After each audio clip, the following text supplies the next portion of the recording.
सरकार को ration card नीति गोटे एकपटे साधारण जनता को धैर्यहरा कराइछे।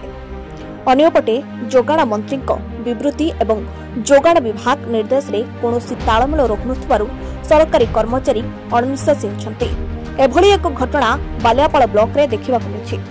सूचना मुताबक बहु आवेदनकारी घर अलग हेबार कोनोसी दस्तावेज नथिबा सत्ते बापा मां को सहित निजर नाम थिबा राशन कार्ड को अलग करबा एवं नाम संजोग पई बालियापाल जोगाण विभाग रे भिड़ लागि रहछि।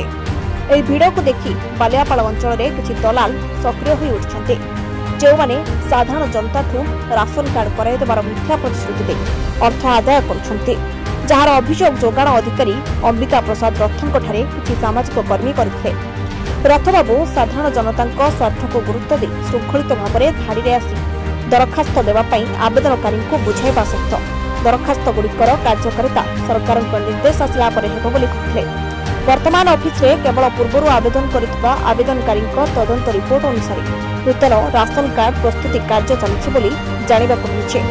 बालियापाल ब्लॉक रे लगातार बन्या जोगु रिलीफ कार्य व्यस्तता तदंत और दस्तावेज प्रस्तुति तालिका अनुसार नूतन राशन कार्ड प्रस्तुति भली कार्य व्यस्त थिला बेले वर्तमान निछटारे ऑफिस आगरे भिड़ जमाइबा जोगाण अधिकारी एवं अन्य जने कंप्यूटर ऑपरेटर मानसिक चिंता बढ़ाई देछि। तबे एभली परिस्थिति रे दुई कर्मचारी ऑफिस रे कार्य करुवा बेले गतकाली डगरा ग्रामर युवक अश्विनी पात्र नामक एक युवक किछि लोकंक राशन कार्ड संपर्कित कार्य पई ऑफिस भितरु धाड़ी रे न आसी ऑफिस भितर को धसई बसिथिले। रथबाबू उक्त युवक को दरखास्त एवं हिताधिकारी सहित धाड़ी रे आसीबा पई कहथिले, मात्र से अधिकारी कथा न शुणी ऑफिस झरका निकट में बारंबार पार्टी करथिले। किछि लोकंक कहिबा अनुसायी उक्त युवकटी मद्यपान करी ऑफिस को आसिथिले।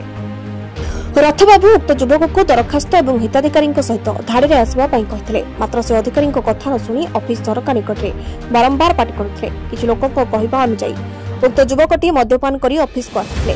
तेबे कार्य रे बाधा सृष्टि हेतु हेतु जोगाण अधिकारी भिड़ को नियंत्रण करबा पई उक्त युवक को पार्टी कौन पाई करछन्ते बोली प्रश्न करथिले। मात्र उक्त युवकटी निजर हिताहित भूली ओलटा जोगाण अधिकारी को असभ्य भाषा में गालीगुलज करथिला, जहा फल उभयଙ୍କ मध्य किछि समय बचसा होइथिला। जोगाण अधिकारी अंबिका प्रसाद रथ बालियापाल राशन विभाग में स्वच्छता आनिबा सहित सदाबले असहाय निराश्रय भिन्नक्षम और गरीबों को गुरुत्व दे ताकर दायित्व तुलाई थांती। तेणु तांको प्रति एभली दुर्व्यवहार को बहु राशन कार्ड डीलर मालिक असहाय व्यक्ति सामाजिक कर्मी और बुद्धिजीवी माने नापसंद करछन्ते। अन्यपटे मद्यपान करी श्रृंखला भांगी सरकारी कार्य बाधा सृष्टि करता युवक उपरे प्रशासन कार्यानुष्ठान नेबा पई दाबी होछि। बालियापाल सुभाष दास का रिपोर्ट, गीतांजलि न्यूज ओडिया। सत्यता कौन से लोक काली 200 लोक पखापाखि लाइन में थे और रूम भितर भी अन्य लोक सब थे कम चलता से अवस्था से लोक भर को आसिक दुनिया पाटुंड कला जे मुझे जो लोकटा को पठेছি कामटा आग खराब आम कि कही बाबू लोक मैंने लाइन में छिड़ा होती तुम बाहर को जाओ जो लोक कम भी तुम कौच से लोक भी लाइन में आसतु आम करूँ कि आपड़ ये पाटुंड कर जबरदस्त से लोक कम कर जो कहते अन्य लोक मैंने कम्प्लेन करेंगे आप बाहर को जातु तापर से जुक्तितर्क कला जुक्तितर्क कर बाहर को गला बाहर को जाकर कबाट आम बंद कर कम करूँ सी आसी झरका को धूम धूम धूम पेटिक गौतम भाई चिल्ला तापर मुझे बाहर को गली बाबू तुम कहीं कबाटा को बढ़ाऊच ना मोर गौतम भाई सागर कम तापर से मत कहला जा जा कबाट देकी शोई पड़ू जा कहीकि अभद्र भाषा गाड़ी गुलज कला एवं ता सागर जो सी कथा होता से प्रबल आल्कोहोलिक कंडीशन भी थे से लोक एवं पाटू बहुत मदगंध भी आसूला तापर से मत अभद्रचित व्यवहार करी 2 अक्षरी भाषा भी माने गाड़ी गुलज कला मोर बचसा भी होती। सन्ध्या बेले वीडियो आसते मो रूम को आसते वीडियो कल बसते मुझे वीडियो को विषय कही लिखित भाव में जदि देना मुझे वीडियो को मौखिक भाव में एक कथा भी कही।